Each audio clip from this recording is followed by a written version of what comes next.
In today's video, I'm going to teach you how to create and view an audience from the audience dashboard in your Chrome workspace view. We're going to walk through the process in a simple, clear way so you can set up your audience list correctly and understand what each part is doing as you go.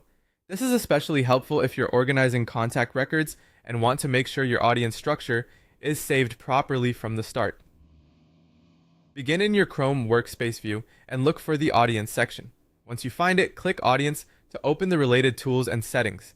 This will take you into the main area where your audience information is managed. From there, locate the Manage Audience toggle. Click the drop-down menu to reveal the available options.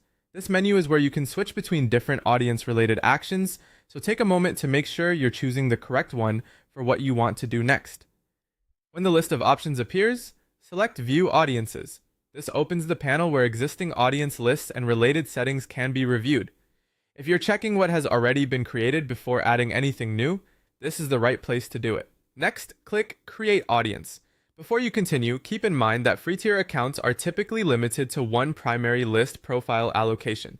That means if your account is on a free plan, you may only be able to create or maintain a single main audience list. If the option behaves differently than expected, that account limitation may be the reason. After clicking Create Audience, you'll be prompted to complete the default structural fields. Fill in the required setup information carefully, making sure the audience details match how you plan to organize your contact data. You'll also need to input the contact records tracking updates in the appropriate area.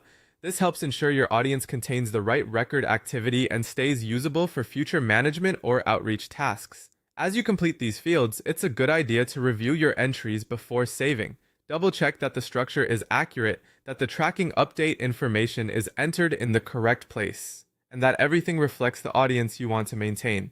Once everything is filled out, click Save.